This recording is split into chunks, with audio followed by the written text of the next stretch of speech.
하지만 오늘의 불행이 내일에 다가올 행복의 씨앗이 될 수는 있다. 그런 믿음을 가져야 한다.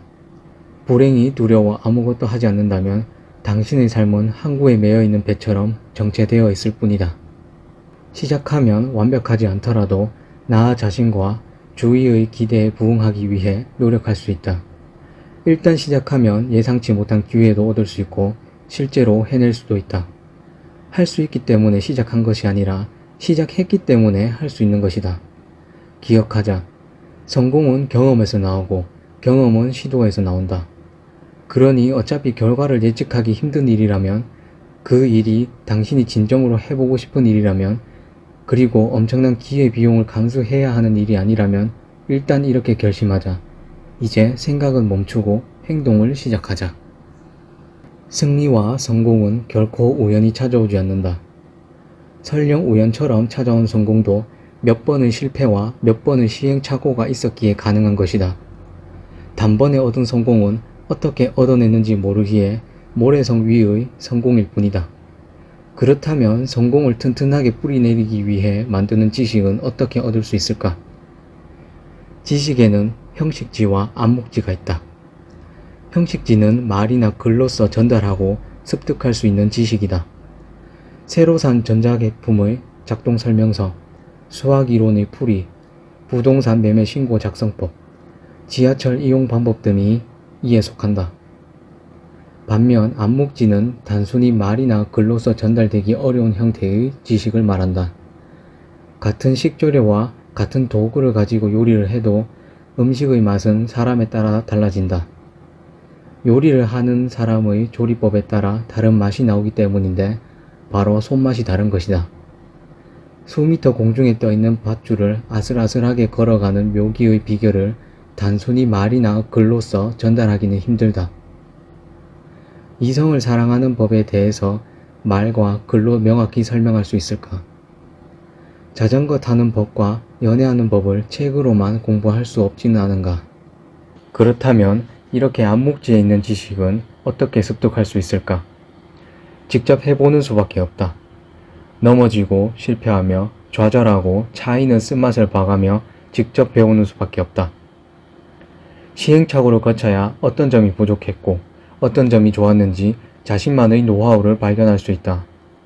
그렇기에 시도하고 실패하는 것을 성공의 당연한 절차라고 생각해야 한다. 수많은 실패의 경험을 벽돌로 쌓듯 차곡차곡 쌓아야 작은 실패에도 무너지지 않는 단단한 성공의 뼈대를 세울 수 있다.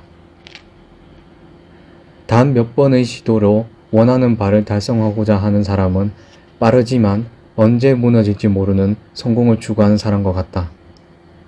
그 성공이 얼마나 오래 갈지 장담할 수 없기 때문이다. 최대한 많은 경험과 시행착오로 다양한 지식을 축적하고 이를 노하우로 발전시켜야 한다.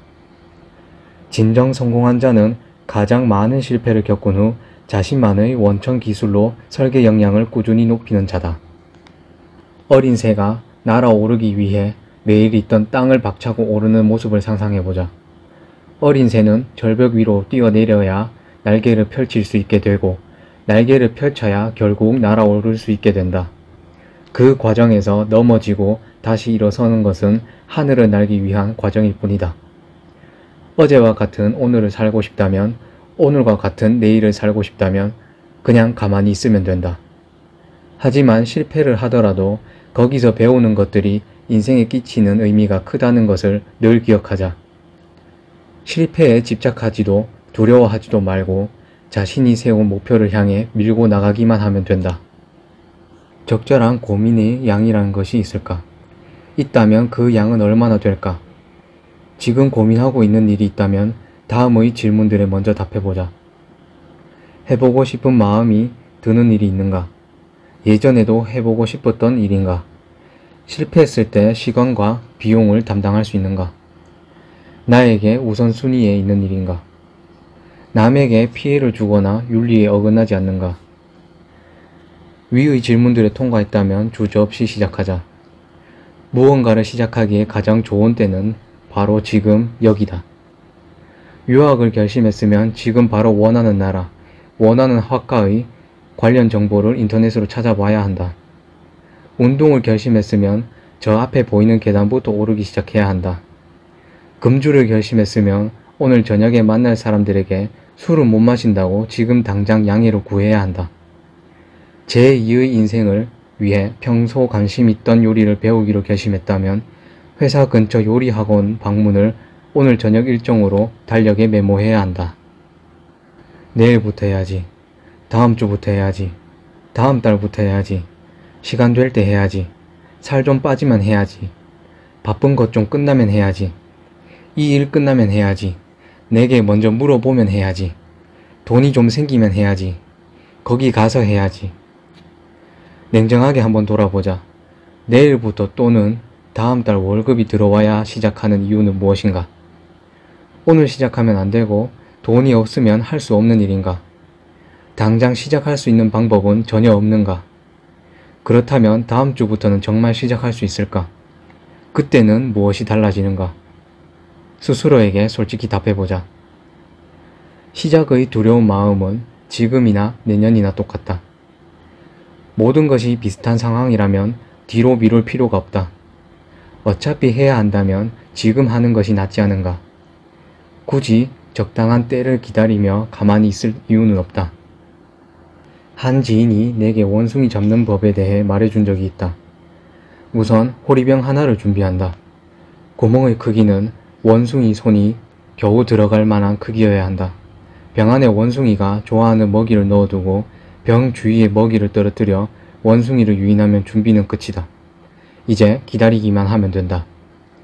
원숭이들이 하나둘 모여들기 시작하며 호리병을 발견한다.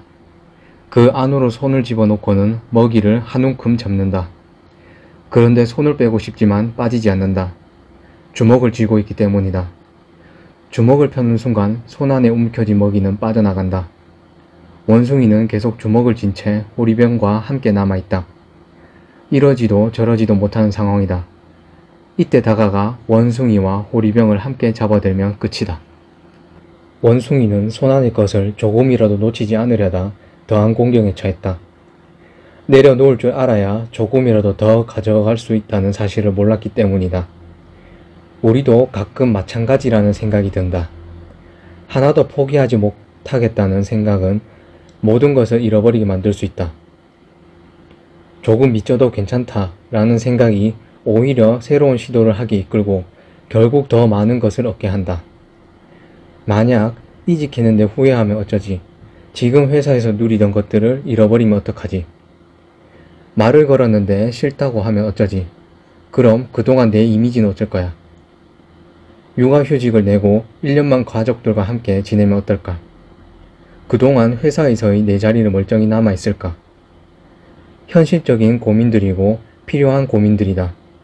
하지만 정말 해보고 싶은 일이라면, 반드시 해야 하는 일이라면 이렇게 천천히 생각해보면 어떨까?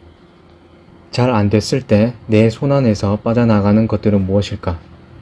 가령 이직을 고민한다고 치자. 회사를 옮겨서 후회할 경우를 생각해보고 그 상황에서 내가 잃게 될 것이 무엇인지 냉정하게 따져보자. 기존 회사에서 누리던 입지, 함께 일했던 사람들과의 조직에 대한 친숙함을 잃을 수 있다. 하지만 그것들을 잃는다고 해서 내 인생 자체가 흔들리진 않는다.